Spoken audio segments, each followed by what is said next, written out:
श्री परमात्मने नमः। वक्रतुंड महाकाय सूर्यकोटि समप्रभ निर्विघ्नं कुरु मे देव सर्वकार्येषु सर्वदा। गुरुर्ब्रह्मा गुरुर्विष्णु गुरुर्देवो महेश्वरा गुरुर्साक्षात् परब्रह्म तस्मै श्री गुरुवे नमः। नारायण नमस्कृत्यं नरं चैव नरोत्तमं देवीं सरस्वतीं व्यासं ततो जयमुदीरयेत्।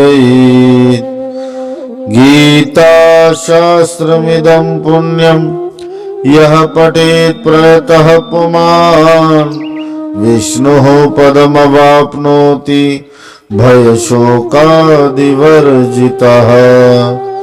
ओम नमो भगवते वासुदेवाय। सभी को ओम नमो नारायण। श्रीमद् भगवद गीता की चर्चा करते हुए हम यहाँ 11वें अध्याय की चर्चा कर रहे हैं, जहाँ भगवान के विश्वरूप के दर्शन कर अर्जुन भयभीत होते हैं तथा भगवान से चतुर्भुज के रूप में दर्शन देने की प्रार्थना करते हैं। अर्जुन की प्रार्थना पर अगले 2 श्लोकों में भगवान अपने विश्वरूप की महिमा और दुर्लभता का वर्णन करते हुए 49वें श्लोक में अर्जुन को आश्वासन देकर चतुर्भुज रूप देखने के लिए कहते हैं। 47वें श्लोक में भगवान कहते हैं, श्री भगवान उवाच मया प्रसन्नेन तवार्जुनेदं रूपं परं दर्शितमात्मयोगात् तेजोमयं विश्वमनन्तमाद्यं यन्मे त्वदन्येन न दृष्टपूर्वम्। श्री भगवान बोले, हे अर्जुन, अनुग्रह पूर्वक मैंने अपनी योग शक्ति के प्रभाव से यह मेरा परम तेजोमय सबका आदि और सीमा रहित विराट रूप तुझको दिखलाया है, जिसे तेरे अतिरिक्त दूसरे किसी ने पहले नहीं देखा था। इस श्लोक में भगवान अपने कथन से अर्जुन के भय और व्याकुलता को दूर करने के लिए कह रहे हैं। तात्पर्य यही है, भगवान कहते हैं कि हे अर्जुन, तुम्हारी ही प्रार्थना पर और तुम्हारी ही भक्ति और प्रेम के कारण मैंने दया करके यह विराट स्वरूप तुम्हें दिखलाया है। तुम क्यों व्यर्थ में भयग्रस्त और व्याकुल हो रहे हो? मेरा यह रूप तुम्हें दिखाने का यही उद्देश्य है कि तुम्हारा भय, दुख और मोह दूर हो। इसलिए इस भय और व्याकुलता को त्यागो। आत्मयोगात् पद के द्वारा भगवान कहते हैं कि मैं अपनी योग शक्ति के द्वारा इस विराट स्वरूप का दर्शन कराता हूँ। मेरे इस विराट स्वरूप के दर्शन उसी को होते हैं जिसको दिव्य दृष्टि प्राप्त हो। अन्य किसी को भी इस विराट स्वरूप के दर्शन नहीं हो पाते। अतएव मेरे इस विराट स्वरूप के दर्शन करना बड़े ही सौभाग्य की बात है। रूपम पद के द्वारा भगवान कहते हैं कि मेरा यह विराट रूप अत्यंत दिव्य है और सबसे श्रेष्ठ है। इदम परम के द्वारा कहते हैं कि असीम है, सीमा रहित है, अनंत है। तेजोमयम पद के द्वारा कहते हैं कि यह मेरा विराट स्वरूप दिव्य तेज पुंज है। आद्यम पद के द्वारा कहते हैं कि यह सबको उत्पन्न करने वाला अर्थात संपूर्ण चराचर जगत इसी विराट स्वरूप से प्रकट होता है, सबका आदि है। अनंतम और विश्वम पद के द्वारा भगवान कहते हैं कि मेरे इस विराट स्वरूप का कोई और शोर नहीं है और यही संपूर्ण विश्व है। भगवान कहते हैं कि हे अर्जुन, मेरा यह विराट स्वरूप जो तुम देख रहे हो, ये पहले कभी किसी ने नहीं देखा। कृष्ण अवतार में भगवान ने 3 बार अपने दिव्य रूप के दर्शन कराए हैं। प्रथम तो माता यशोदा को अपने मुख में संपूर्ण विश्व के अपने विश्व रूप के दर्शन कराए। तत्पश्चात कौरवों की सभा में जब भगवान दूत बनकर गए तब विश्व रूप के दर्शन कराए। और तीसरी बार युद्ध भूमि के मध्य अर्जुन को अपने दिव्य रूप के दर्शन कराए। परंतु यह तीनों विश्व रूप दर्शन परस्पर एक दूसरे से थोड़े थोड़े भिन्न हैं। यहाँ अर्जुन ने भीष्म पितामह द्रोण कौरवों को भगवान के काल रूप के मुख में प्रवेश करते हुए देखा, जो पूर्व के किसी रूप में नहीं भगवान ने किसी को दिखाया है। इसलिए भगवान का यह कथन भी उचित ही है कि पूर्व में मेरा यह रूप किसी ने नहीं देखा। 48वें श्लोक में भगवान कहते हैं, न वेद यज्ञ ध्यायनेर्न दानेर्न च क्रियाभिर्न तपोभिरुग्रहे एवं रूपः शक्यम अहं नृलोके द्रष्टुम त्वदन्येन कुरु प्रवीर। हे अर्जुन, मनुष्य लोक में इस प्रकार विश्व रूप वाला मैं न वेद और यज्ञों के अध्ययन से, न दान से, न क्रियाओं से और न उग्र तपों से ही तेरे अतिरिक्त दूसरे के द्वारा देखा जा सकता हूँ।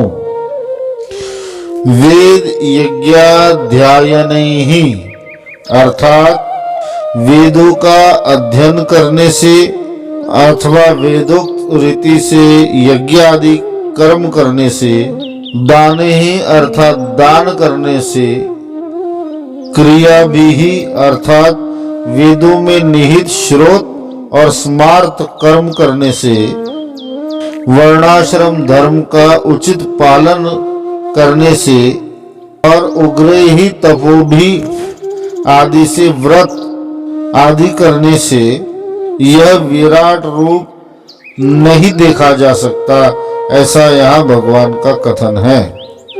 भगवान कहते हैं, उपर्युक्त प्रकार के सभी महान प्रयत्नों से भी जिस रूप के दर्शन नहीं हो सकते, उसी रूप को तुम मेरी प्रसन्नता और कृपा के प्रसाद से प्रत्यक्ष देख रहे हो। यह तुम्हारा महान सौभाग्य है। इस समय तुम्हें जो भय, दुख और मोह हो रहा है, यह उचित नहीं है।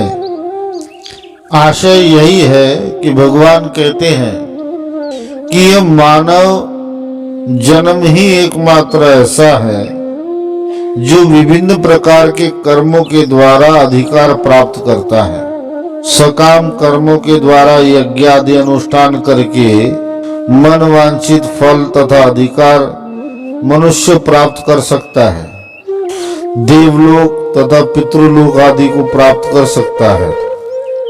परंतु वो सभी साधन मेरे इस विराट स्वरूप के दर्शन करने के लिए पर्याप्त नहीं है, क्योंकि मेरा यह स्वरूप केवल मेरे अनुग्रह द्वारा ही प्राप्त किया जा सकता है।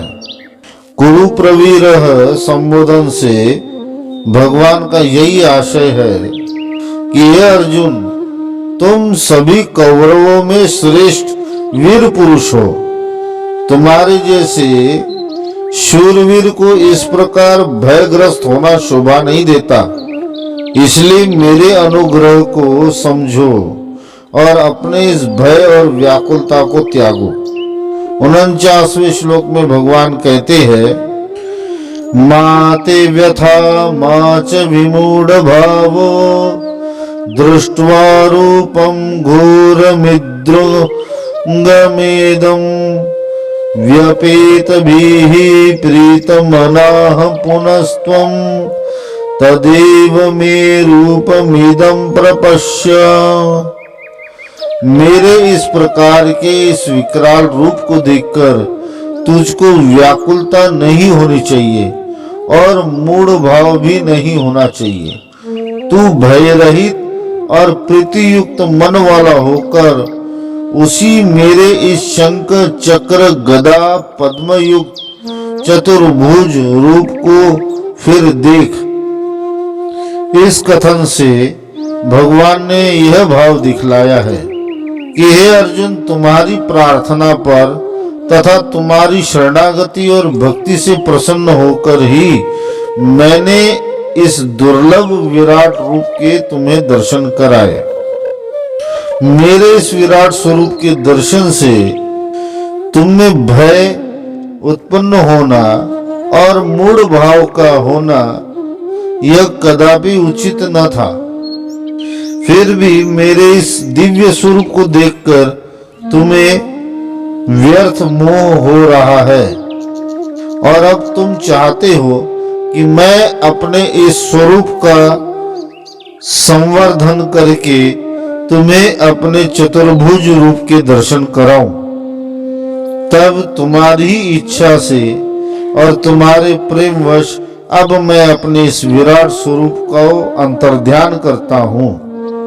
प्रीत मनाहा पद के द्वारा भगवान यही कहते हैं कि जो तुम्हारे मन को प्रिय लगे ऐसा चतुर्भुज मैं तुम्हारे सामने प्रकट करता हूँ। इस श्लोक से भगवान का यही अभिप्राय है कि हे अर्जुन, अब तुम्हारे सामने से मेरा वह विश्वरूप हट गया है और उसके बदले चतुर्भुज रूप प्रकट हो गया है। अतएव अभी तुम निर्भय होकर प्रसन्न मन से मेरे इस चतुर्भुज रूप के दर्शन करो।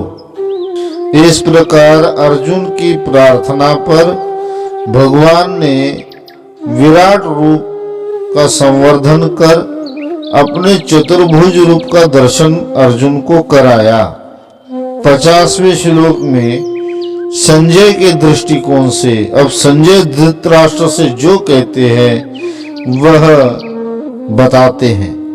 50वें श्लोक में संजय कहते हैं, इत्यर्जुनं वासुदेवस्तथोक्त्वा स्वकं रूपं दर्शयामास भूयः आश्वासयामास च भीतमेनं भूत्वा पुनः सौम्य वपुर्महात्मा। संजय बोले, वासुदेव भगवान ने अर्जुन के प्रति इस प्रकार कहकर फिर वैसे ही अपने चतुर्भुज रूप को दिखलाया और फिर महात्मा श्री कृष्ण ने सौम्य मूर्ति होकर इस भयभीत अर्जुन को धीरज दिया। इस श्लोक में स्वकं रूपम विशेषण पद का प्रयोग करते हुए यह भाव दिखाया है कि भगवान श्री कृष्ण ने अर्जुन को अपना निज रूप दिखाया। तो क्या विराट स्वरूप भगवान का निज रूप नहीं था? नहीं, विराट स्वरूप भी भगवान श्री कृष्ण का निज रूप ही है। दो भुजा वाले श्री कृष्ण भी भगवान श्री कृष्ण का निज रूप ही है और चतुर्भुजा रूप वाले भी भगवान श्री कृष्ण का निज रूप ही है। परंतु अर्जुन विराट स्वरूप के दर्शन कर भयभीत हो रहा था, इसलिए भगवान ने अपने स्वरूप का संवर्धन किया। तो यहाँ निज रूप से अर्थ यही है, भगवान ने अपना चतुर्भुज रूप अर्जुन के सामने प्रकट किया।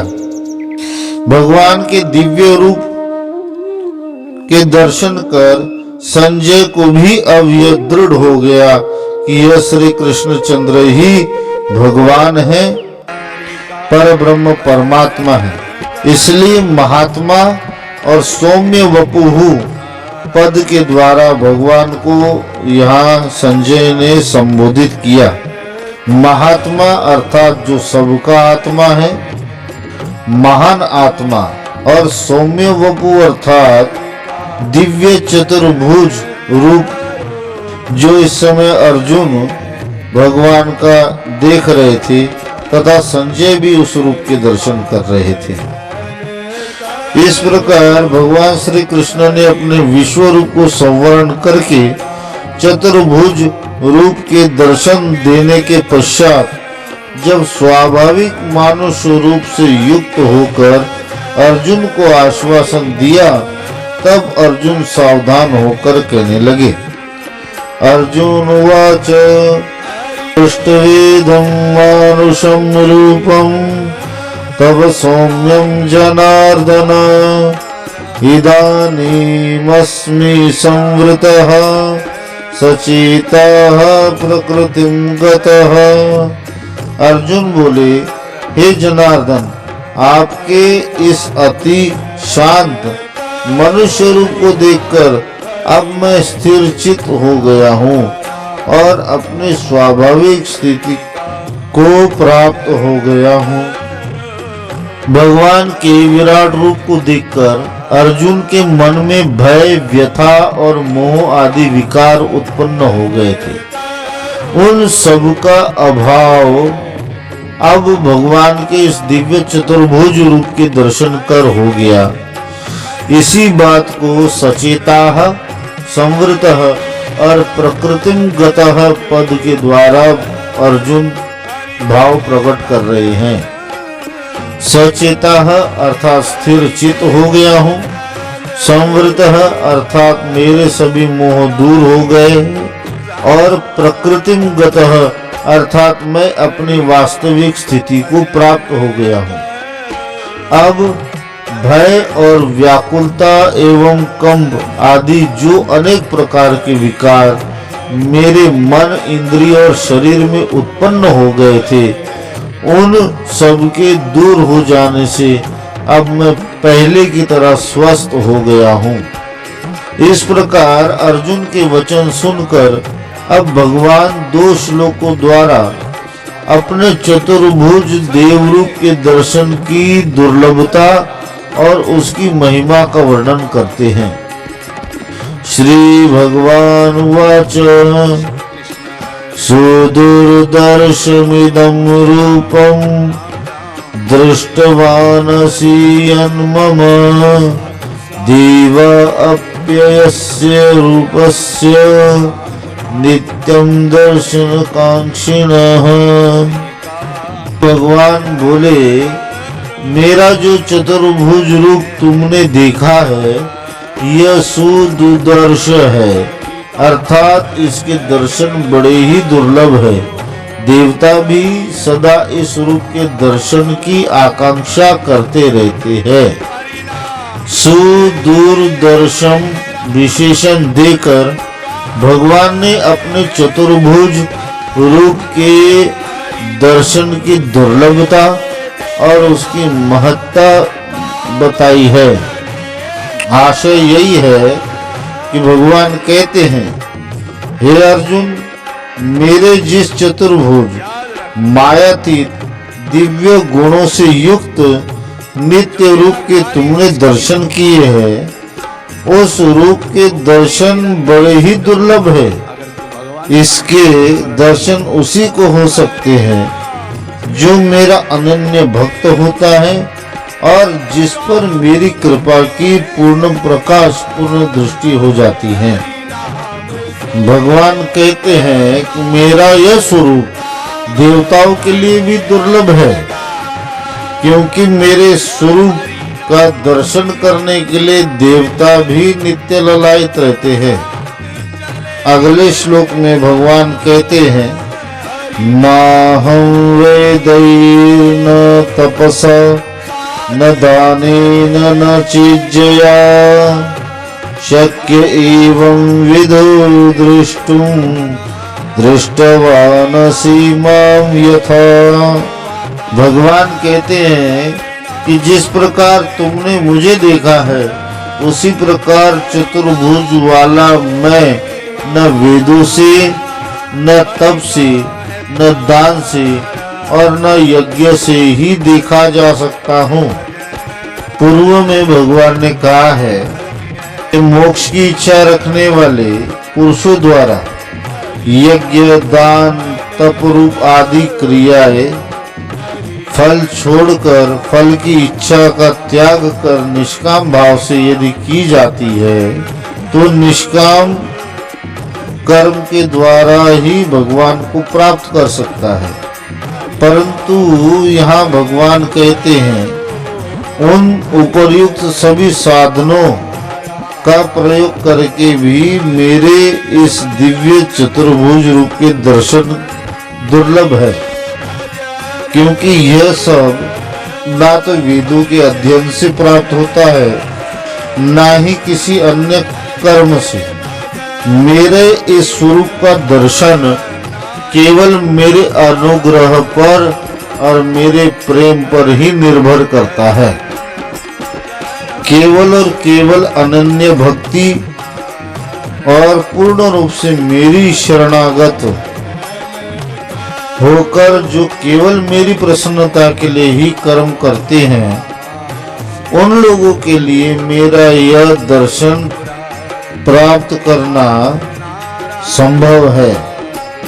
अभिप्राय यही है कि जितने भी वर्णाश्रम उचित कर्म शास्त्रों में बताए गए हैं, यज्ञ, दान, तप आदि कर्म भक्ति के अंग होने के कारण ही भगवान की प्राप्ति के हेतु है। परंतु तभी जब वह संपूर्ण कर्म निष्काम भाव से किए जाए। सकाम भाव से किया गया कोई भी कर्म भगवान के दर्शन कराने की सामर्थ्य नहीं रखता। भगवान के दर्शन तो प्रेम पूर्वक भगवान की शरण होकर निष्काम भाव से कर्म करने पर भगवत कृपा से ही होते हैं। तो फिर ऐसा कौन सा उपाय है कि भगवान के दिव्य रूप का दर्शन किया जाए? क्योंकि यदि किसी भी साधन के द्वारा यदि भगवान के दिव्य रूप और विराट रूप के दर्शन ना हो पाए तो क्या करना चाहिए? इसी बात को भगवान अगले श्लोक में उपाय बतलाते हैं। तो यदि इन सब उपायों के द्वारा भगवान के विराट रूप के दर्शन नहीं हो सकते तो किस प्रकार भगवान के दर्शन हो सकते हैं, यह बात अगले श्लोक में बताई गई है। भगवान कहते हैं भक्त्या तुनन्या शक्य अहमेवं विधो अर्जुन ज्ञातुं द्रष्टुं च तत्त्वज्ञेन प्रविष्टुं च परम तप। परंतु हे परम तप अर्जुन, अनन्य भक्ति के द्वारा इस प्रकार चतुर्भुज रूप वाला मैं प्रत्यक्ष देखने के लिए, तत्व से जानने के लिए तथा प्रवेश करने के लिए अर्थात एकाकी एक ही भाव से प्राप्त होने के लिए भी शक्य हूँ। भगवान में ही अनन्य प्रेम हो जाना तथा अपने मन, इंद्रिय और शरीर एवं धन, जन आदि सर्वस्व सब कुछ भगवान का समझकर भगवान के लिए, भगवान की ही सेवा में सदा के लिए लगा देना, यही अनन्य भक्ति है। और इसका वर्णन अगले श्लोक में अनन्य भक्त के लक्षणों में विस्तार पूर्वक किया गया है। ओम नमो भगवते वासुदेवाय। हरि ओम तत्सत, हरि ओम तत्सत, हरि ओम तत्सत।